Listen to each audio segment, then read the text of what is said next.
नमस्कार सभी को। परीक्षा जंक्शन के इस प्लेटफॉर्म पे सभी का हार्दिक स्वागत है।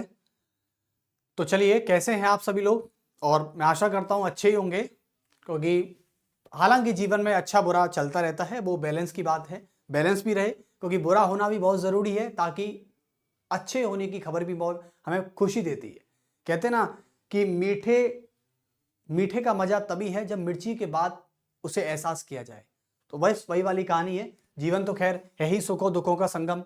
चलिए, तो आगे हम इंडियन थिंकर्स की बात करते हैं। भारतीय विचारकों में हम डॉक्टर भीमराव अंबेडकर जी को आज चैप्टर स्टार्ट करने वाले हैं, और डॉक्टर अंबेडकर के ऊपर आज हम पूर्ण एनालिसिस करेंगे। जैसा कि कुछ लोगों आपको पता है कि आज के इस भारतीय राजनीति में डॉक्टर अंबेडकर का नाम इतनी बार लिया जा चुका है कि जिसकी कोई सीमा नहीं है।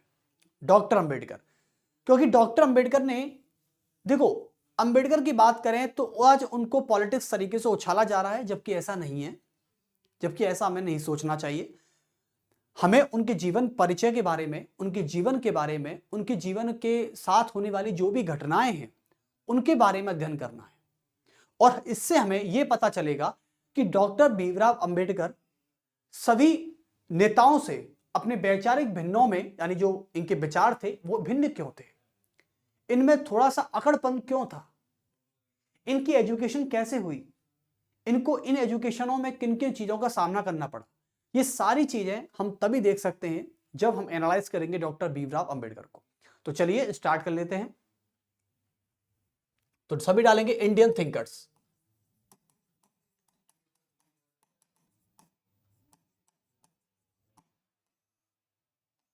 और इंडियन थिंकर्स में डॉक्टर भीमराव अंबेडकर।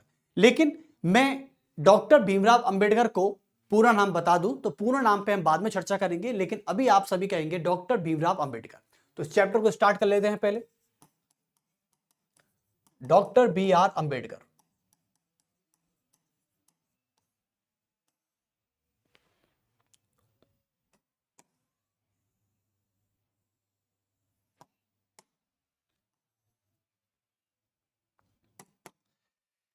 देखिए साहब, तो अंबेडकर यानी अंबेडकर का अभी भारतीय राजनीति में जब 75 वर्ष पूरे हुए थे संविधान को लागू होने के, तो संविधान के लागू होने के उपलक्ष्य में जब डॉक्टर भीमराव अंबेडकर को याद किया गया, तो कई तरीके की राजनीति में घमासान हुई है। कहीं अपोजिशन रूलिंग पार्टी पर आरोप लगा रहा था, कहीं रूलिंग पार्टी अपोजिशन पर कई सारे एलिगेशंस लगा रही थी। तो उन एलिगेशंस पर आप मत जाइए, कौन सच है कौन झूठ है ये किसी को नहीं पता। लेकिन हम उन्हीं को लेकर चल रहे हैं जिनका नाम आज भारतीय पॉलिटिक्स में, भारतीय राजनीति में बार बार लिया जा रहा है। वो है डॉक्टर भीमराव अंबेडकर जी के बारे में। तो सबसे पहले इनके जीवन परिचय की बात करते हैं कि इनका जन्म कहां हुआ, कब हुआ, किस जाति से आते थे, इनके पिताजी क्या करते थे, ये पढ़ाई में कैसे थे, इनका एडमिशन कहाँ हुआ था, इन्होंने अपनी स्कूल की परीक्षा पास कहाँ से की, कॉलेज कहाँ गए, कहाँ से कहाँ आए, ये सारी घटनाओं के बारे में आज हमें जानने का मौका मिलेगा। तो डॉक्टर अंबेडकर जी का जन्म बताया जाता है कि 14 अप्रैल 1891 को, जिस समय भारत में अंग्रेजी शासन चल रहा था, अंग्रेज का गुलाम था भारत अपना। और उस समय यह बताया जाता है कि 1891 में एक प्लेग महामारी भी आई थी और किसानों की फसल पूरी तरह बर्बाद हो गई थी। इतने घोर अंधकार के समय, कहते हैं ना घोर अंधकार के समय, जिस समय हमारा भारत अंग्रेजी शासन से पूरी तरह डूबा हुआ था, अंग्रेजी शासन से पूरी तरह त्रस्त हो चुका था, उस समय बाल गंगाधर तिलक जब स्वराज की प्राप्ति के लिए आंदोलन कर रहे थे और गर्मवादी धारा में जुड़ रहे थे, तभी भीमराव अंबेडकर का 14 अप्रैल 1891 में जन्म होता है।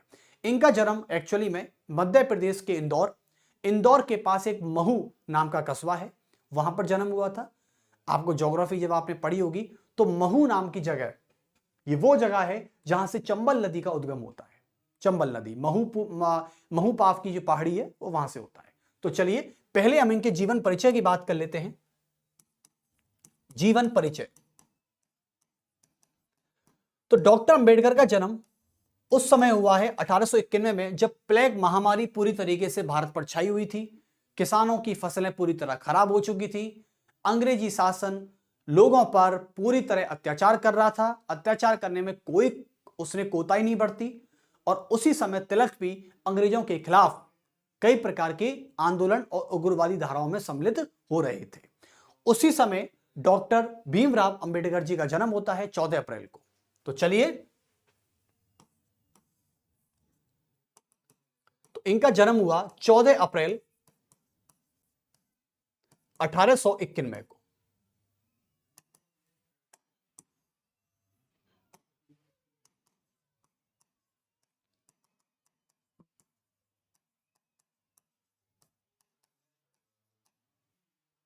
ओके, तो ये जन्म की बात है। दूसरी बात, इनका जन्म कहां हुआ था? इंदौर में महू के नाम के कस्बे में हुआ था इनका जन्म।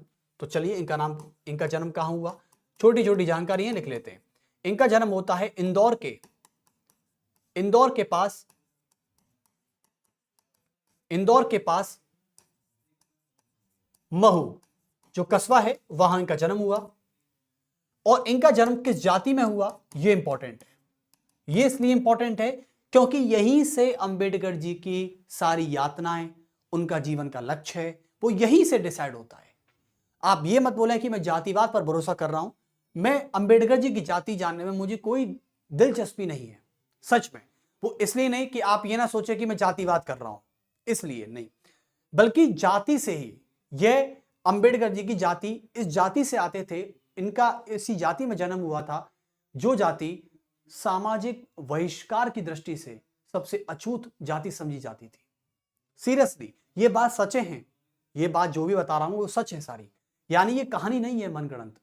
यानी बताया जाता है कि अंबेडकर जी का जन्म ऐसी जाति में जन्म हुआ था इनका, जिसे सभी लोग, हिंदुओं में ज्यादातर ऊंचे वर्ग के लोग इसे अछूत मानते थे, और ज्यादातर महाराष्ट्र के लोग इस मल्हार जाति को क्या मानते थे, अछूत माना करते थे, और नीची दर्जे की एक जाति माना करते थे।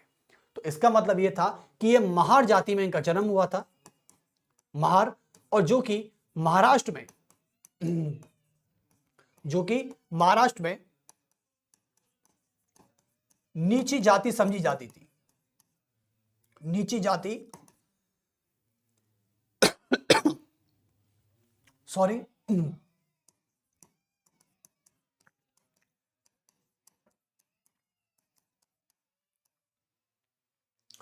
तो महार जाति जो थी वो महाराष्ट्र में एक नीची जाति समझी जाती थी। और इसी जाति के कारण, आपको पता है, इसी जाति के कारण डॉक्टर भीमराव अंबेडकर ने जीवन के हर कदम पर सामाजिक यातनाएं और शोषण को झेला है।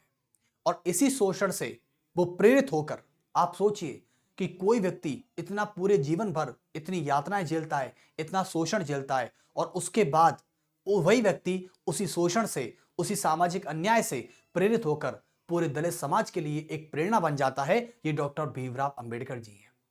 इनकी बात ही निराली है। ये प्रतिभा के, इनके कई सारे व्यक्ति, कांग्रेस में कई सारे ऐसे व्यक्ति थे जो इनकी प्रतिभा के कायल हुआ करते थे। ये वो व्यक्ति हैं।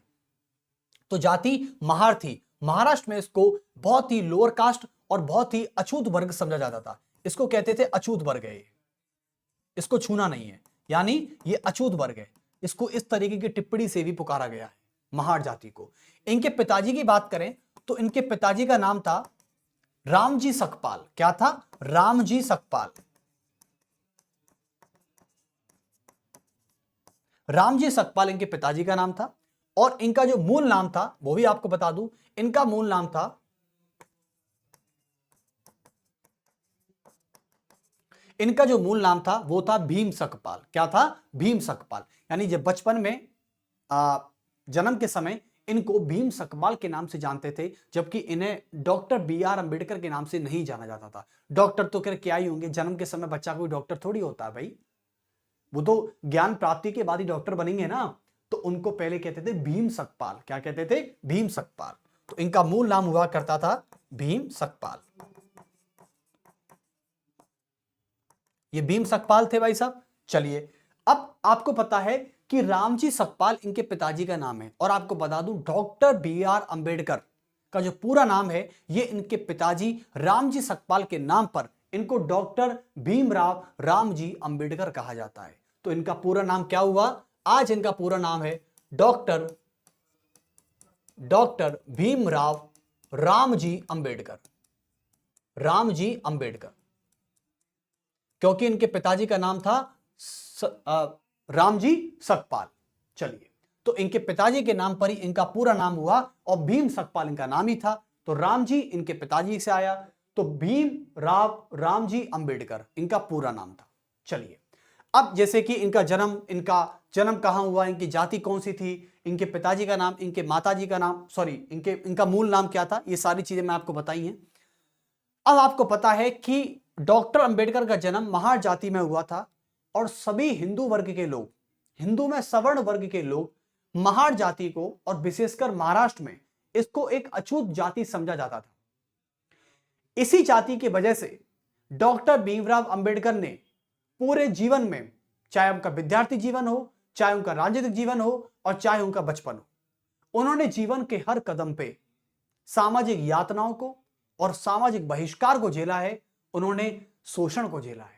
और इसी शोषण से प्रेरित होकर लेकिन डॉक्टर बी आर अंबेडकर कभी भी अपने जीवन में रुके नहीं, वो बढ़ते चले गए और अंत में जाकर उन्होंने अपने लिए नहीं बल्कि पूरे दलित समाज के लिए, पूरे दलितों के लिए अपना पूरा जीवन न्यौछावर कर दिया और कहने लगे कि अब मेरे जीवन का एक ही लक्ष्य है कि दलितों के साथ, अछूतों के साथ हो रहे अत्याचार, हो रहे सामाजिक अन्याय और हो रहे सामाजिक विरोध को हटाकर इन्हें मानवता के स्तर तक लाना है। और मेरे जीवन का यही लक्ष्य है, एकमात्र और यही लक्ष्य है कि जब तक मैं अछूतों को उनके मानवता के स्तर तक नहीं ला दूंगा तब तक मेरे जीवन का लक्ष्य है, मेरे जीवन सफल नहीं हो पाएगा। तो बस इसी कारण और आज के समाज में डॉक्टर बी आर अंबेडकर को लेकर कुछ लोगों की एक ऐसी बुद्धि घूम चुकी है जो हमेशा ये कहते हैं कि दलितों को ही क्यों। आप मुझे एक बात बताइए, आपके परिवार के साथ कभी आपके साथ कभी ना कभी किसी ना किसी कदम पर, जीवन के हर कदम पर कभी ना कभी कुछ बुरा हुआ होगा या हमेशा होता रहा होगा। तो क्या आप अपने परिवार की उन्नति के लिए, अपने परिवार के सोशल स्टेटस के लिए, क्या आप अपने परिवार के लिए कुछ नहीं करोगे क्या? तो डॉक्टर अंबेडकर ने क्या गलत किया?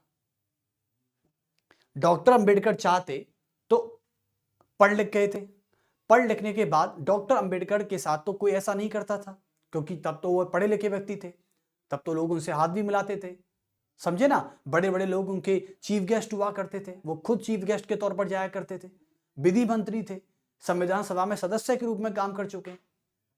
इतना पढ़ा लिखा व्यक्ति चाहता तो क्या करता, अरे छोड़ो यार, बाहर में जाने दो, मैं तो पढ़ गया ना, मुझे क्या दिक्कत है, मैं तो चला जाऊंगा इस दुनिया से। यानी यदि वो स्वार्थी होते तो अपना ही अपना फायदा देखते। लेकिन डॉक्टर बी आर अंबेडकर ने सोचा कि मेरे पढ़ने से नहीं, कि मेरे पढ़ने से या मेरी उन्नति होने से दलित उन्नत हो जाएगा, नहीं, बल्कि दलितों को एक साथ करना होगा, दलितों के लिए प्रयास करना होगा और दलितों को पूरा जीवन समर्पित करना होगा। वो चाहते तो अपना अपना फायदा देख सकते थे, लेकिन उन्होंने ऐसा नहीं किया। चलिए, और कोई गलत बात नहीं है बेटा, आप भी आज पढ़ रहे हो केवल अपने परिवार के लिए, आप जो भी कमाओगे अपने परिवार के लिए। आपका जो जीवन का लक्ष्य है वो यही है कि मेरा परिवार खुश रहे, मेरे परिवार को सम्मान मिले। तो डॉक्टर बी आर अंबेडकर का परिवार भी उनका समाज था, उनका दलित समाज था। तो डॉक्टर अंबेडकर का यह पहला कर्तव्य था कि मेरा समाज खुश रहे, मेरा समाज हमेशा एक स्टेटस के दायरे में रहे। वो अपने परिवार के, अपने समाज के साथ कैसे अत्याचार होते देख सकते थे। क्या आप अपने माँ बाप के साथ होते अत्याचार को देख सकते हैं क्या? मुझे एक बात बताइएगा। कुछ लोग कहते हैं अरे क्या दलितों के लिए कर दिया, साहब भाई मन गढ़ंत है, कुछ भरोसा मत किया करें। आप अपने ऊपर रख के देखिए ना एक बार, आपको अपने आप पर जब रखोगे तब ये फील होगा बच्चों कि जो कोई व्यक्ति अपने परिवार के लिए, अपने समाज के लिए, अपने बच्चों के लिए जो को कर रहा है वो स्वार्थी नहीं है। स्वार्थी होता तो हर कोई दो रोटी के लिए कुछ ना कुछ कर ही लेता, कमा ही लेता ना यार। इतने स्टेटस के लिए आप तैयारी कर रहे हैं नौकरी की, ये क्यों कर रहे हैं? लास्ट में क्या चाहिए? तनख्वाह। तनख्वाह तो कैसे भी मिल जाएगी भाई, मजदूरी कर लेंगे यार अकेले के रूप में तो। लेकिन नहीं, हमें परिवार का भी ध्यान रखना है, परिवार की खुशी है, परिवार का सम्मान है। खैर, तो चलिए इस जाति से स्टार्ट कर लेते हैं। तो अंबेडकर के बारे में कहा गया कि अंबेडकर इस नीति जाति से आने के कारण अंबेडकर की इस जाति में अंबेडकर का इस जाति में जन्म लेने के कारण उनके जीवन के हर कदम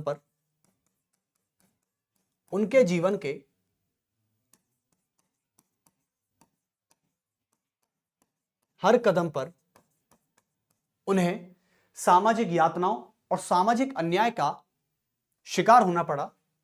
उन्हें सामाजिक यातनाओं का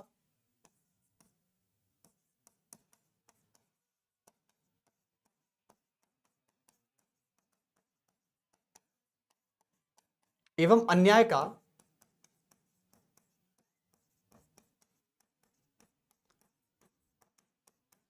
का शिकार होना पड़ा। अब पता है ना आपको, ये सारी बातें कोई झूठी तो कहानी नहीं बता रहा मैं आपको। अरे डाउट नहीं है, बिल्कुल सच है। क्योंकि अंबेडकर जी की चाहे बाल अवस्था में उनके साथ बचपन में कोई खेलता नहीं था, ये बताया जाता है। वो पड़ोस में यदि खेलने निकल भी जाते थे ना, तो घर के लोग अपने बच्चों को घर में घुसा लिया करते थे। क्यों? क्योंकि निचली जाति से हैं, इनके साथ कोई नहीं खेलेगा। बचपन में इनके साथ स्कूल में कोई इसलिए सहपाठी नहीं बनेगा क्योंकि ये महार जाति से आते हैं। बताइए।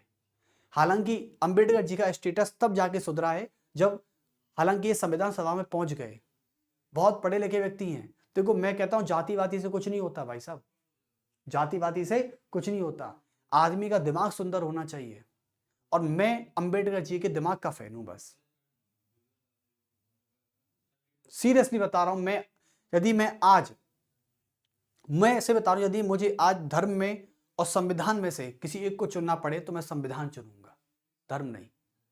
मैं मानता हूं कि धार्मिकता मेरी पहचान है और धर्म से बड़ा कुछ भी नहीं, लेकिन धर्म क्या है? धर्म ही तो वही है ना कि हम सच बोलें, हम न्याय करें, तो वो संविधान है। खैर, तो हां, धार्मिक संविधान भी कह सकते हैं। चलिए, तो अंबेडकर ने इस जीवन में अपनी यातनाएं झेली हैं, अन्याय झेला है। तो इसीलिए अंबेडकर ने अपना पूरा जीवन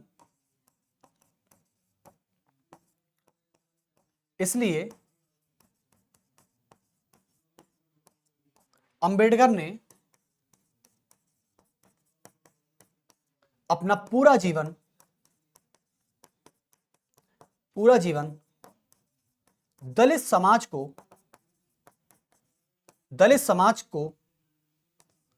समाज का उद्धार करने में लगा दिया, उद्धार करने में समर्पित कर दिया।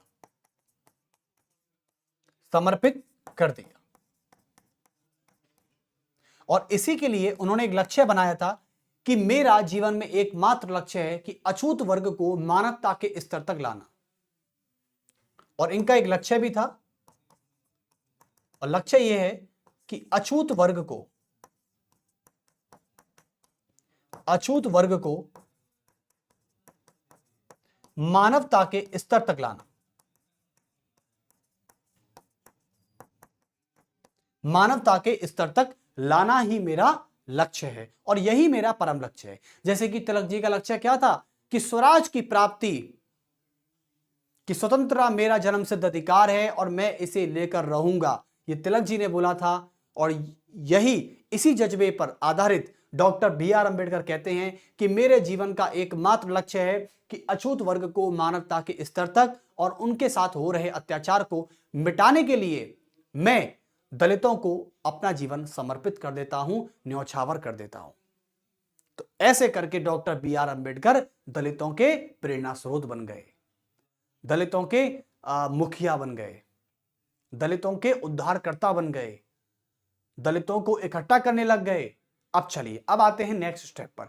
तो बच्चों, एक क्वेश्चन आपके यूपीएससी में कई बार पूछा भी जाता है कि डॉक्टर बी.आर. अंबेडकर जो थे, इन्होंने दलितों को इकट्ठा करने के लिए, दलितों को शिक्षा का उपदेश देने के लिए, संगठन बनाने के लिए क्या क्या ऐसे काम किए, तो ये जान लेते हैं एक बार।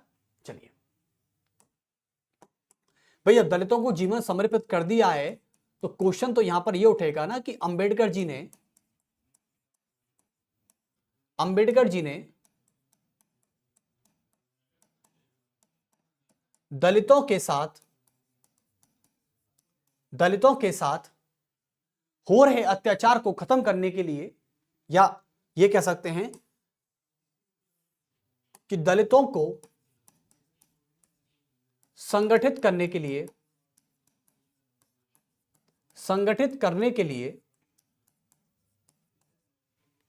अच्छा, एजुकेशन नहीं बताई मैंने आपको, एक मिनट, एजुकेशन नहीं बताई, एजुकेशन के बारे में, तिलक जी के एजुकेशन के बारे में, अरे वो तो मेन चीज है भाई।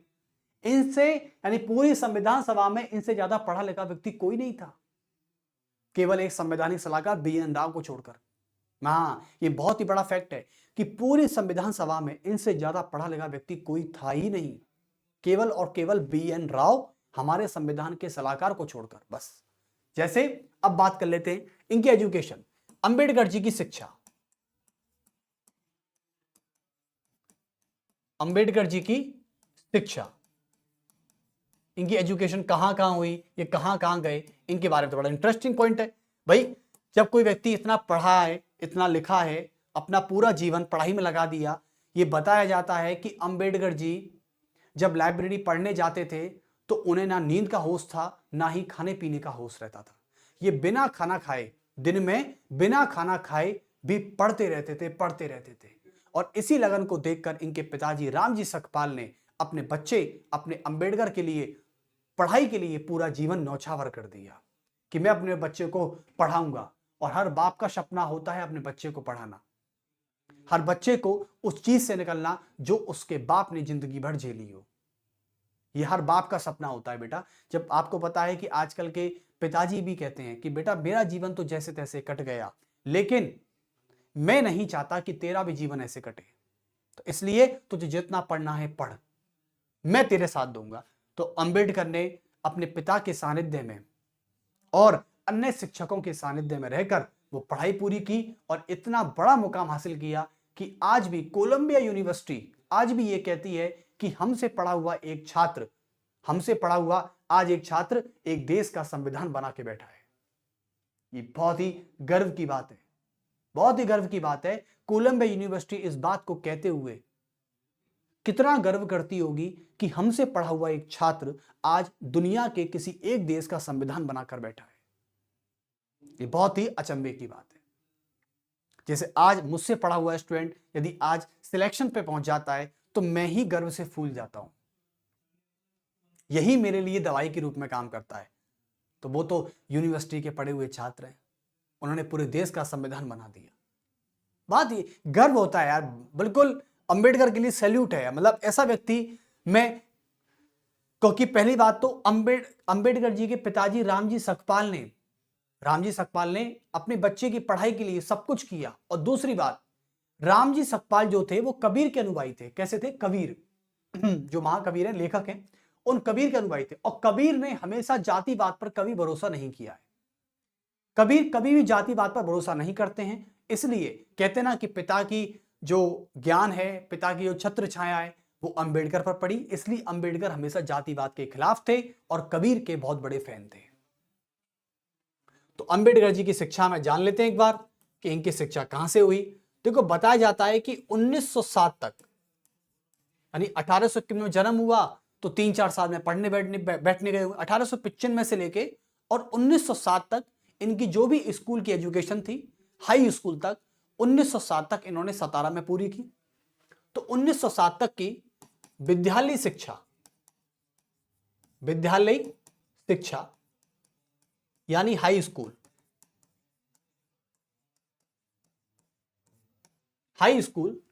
1907 तक विद्यालय शिक्षा यानी हाई स्कूल ये किया इन्होंने सतारा में। और 1907 के बाद, जैसे ही 1907 के बाद इनको एल्फिंस्टन कॉलेज में प्रवेश मिला था, इंडिया में। चलिए, तो बताया जाता है कि 1907 के बाद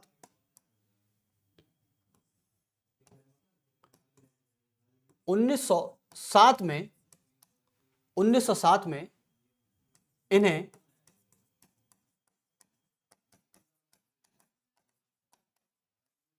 एल्फिंस्टन कॉलेज में प्रवेश मिला। एल्फिंस्टन कॉलेज में इन्हें प्रवेश मिला और एल्फिंस्टन कॉलेज के बाद 1907 में यानी 1913 के आसपास ये इन्हें यानी जब इन्होंने एल्फिंस्टन कॉलेज से बीए की परीक्षा पास की, कितनी बीए की परीक्षा, तो यहां पर इन्होंने बीए की परीक्षा पास कर ली थी और बीए की परीक्षा पास करने के बाद जैसे कि 1907 तक तो इन्होंने हाई स्कूल पास किया और 1907 में इन्हें एल्फिंस्टन कॉलेज में प्रवेश मिला जहां से इन्होंने बीए किया और बीए की परीक्षा पास करने के बाद इन्हें 1913 में एक बड़ौदा के राजा थे गायकवाड़, जिनके माध्यम से एक स्कॉलरशिप दी गई, क्योंकि देखो अंबेडकर जी के पास इतनी धनराशि नहीं थी कि वो किसी विदेश जाकर और अच्छी यूनिवर्सिटी में जाकर पढ़ सकें, और इतनी महंगी पढ़ाई होती है विदेशों में, आप सभी जानते हैं, और उस समय की बात तो बहुत अलग थी बच्चों। तो इसलिए बताया जाता है कि 1913 में इन्होंने बड़ौदा के एक राजा थे गायकवाड़, जिनके माध्यम से एक छात्रवृत्ति योजना चलाई जा रही थी और उस छात्रवृत्ति योजना के माध्यम से डॉक्टर अंबेडकर को स्कॉलरशिप दी गई और डॉक्टर अंबेडकर ने तुरंत अमेरिका के कोलंबिया यूनिवर्सिटी में प्रवेश ले लिया था और यहीं से इनकी वो यात्रा प्रारंभ होती है जिसको हम जानना चाहते हैं। तो चलिए अमेरिका के कोलंबिया यूनिवर्सिटी में इनको एडमिशन की बात करके हम इनकी पीएचडी डिग्री इन्होंने कैसे प्राप्त की, किस सब्जेक्ट में प्राप्त की और किस टॉपिक में प्राप्त की, वो भी बात करेंगे। तो 1913 में बड़ौदा के राजा गायकवाड़ द्वारा छात्रवृत्ति के माध्यम से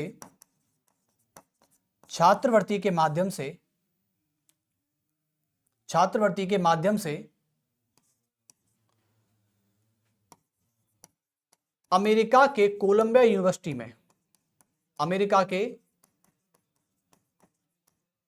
कोलंबिया विश्वविद्यालय में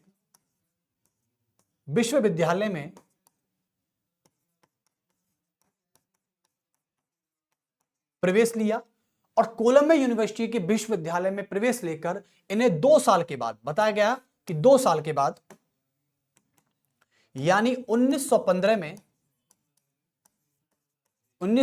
में इन्होंने मास्टर ऑफ आर्ट्स एमए की परीक्षा पास की, 2 साल में हो गई थी, एमए की परीक्षा पास की और एमए की परीक्षा पास करने के बाद 1915 से लेकर 1916 में जब एमए की परीक्षा पास करने के बाद इन्हें पीएचडी के लिए अप्लाई करना पड़ा और 1916 में ये अमेरिका के कोलंबिया यूनिवर्सिटी से निकलकर लंदन में जाके पहुंचे और London school of economics and political science में जाके एडमिशन लिया और वहां से इकोनॉमिक्स और पॉलिटिकल साइंस में पीएचडी के लिए डाल दिया।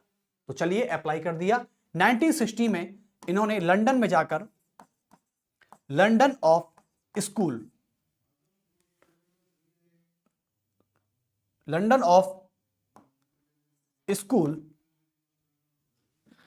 एक मिनट, हाँ लंदन में था वैसे तो लंदन स्कूल ऑफ इकोनॉमिक्स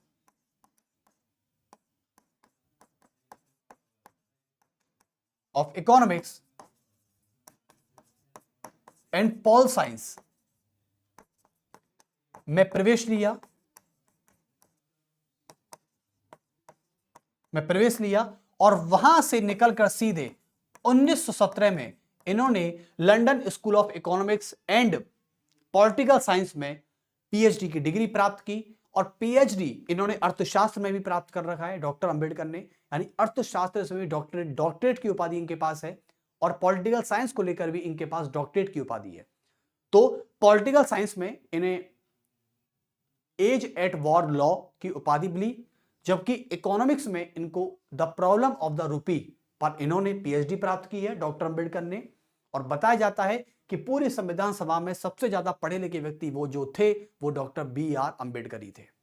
तो 1917 में इनकी पीएचडी पूरी होती है और 2 चीजों में पूरी हुई। पहली होती है इकोनॉमिक्स में, तो इकोनॉमिक्स में होती है the problem of the rupee,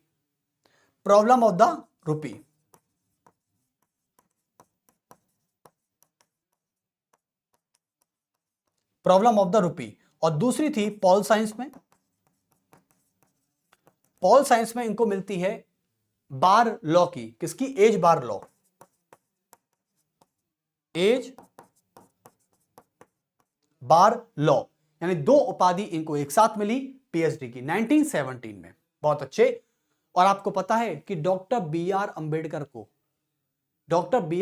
ने जो देश के संविधान और दलितों के लिए जो कुछ भी किया है ना, इनके कारण ही इनकी प्रतिभा, इनकी काम करने का तरीका, इनकी न्यायशीलता, एक तो इनका खुद का पर्सनैलिटी, जो इनका जो खुद का पर्सनैलिटी डेवलपमेंट है कि खुद अंबेडकर कैसे थे। तो एक अंबेडकर जो प्रतिभाशाली व्यक्ति थे, ज्ञानी, प्रतिभाशाली, न्यायशील व्यक्ति के साथ इनकी तो पर्सनल डेवलपमेंट हो गया। दूसरा, इनके काम करने का तरीका कैसा था, इनके बात करने का तरीका, इन सारी चीजों से, और दलितों के साथ इन्होंने क्या क्या किया, भारतीय संविधान को कैसे कैसे बनाया, इन सभी चीजों को देखते हुए आज हम डॉक्टर बी आर अंबेडकर को भारत का लिंकन और मार्टिन लूथर भी कहते हैं। चलिए, तो इस बात को लिख सकते हैं आप पहले पेज पर ही। आज डॉक्टर बी आर अंबेडकर को इन्हीं सब चीजों से, इनके कार्य की वजह से, इनकी शिक्षा की वजह से, इन्होंने दलितों के लिए जो कुछ भी किया, इसकी वजह से इन्हें भारत का लिंकन एवं मार्टिन लूथर कहा जाता है। मार्टिन लूथर कहा जाता है।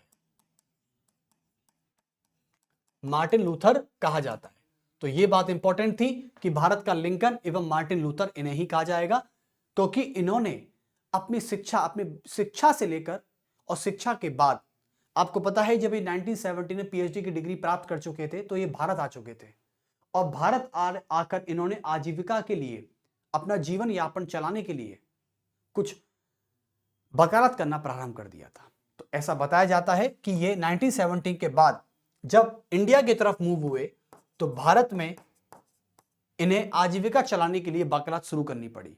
तो भारत में आजीविका चलाने के लिए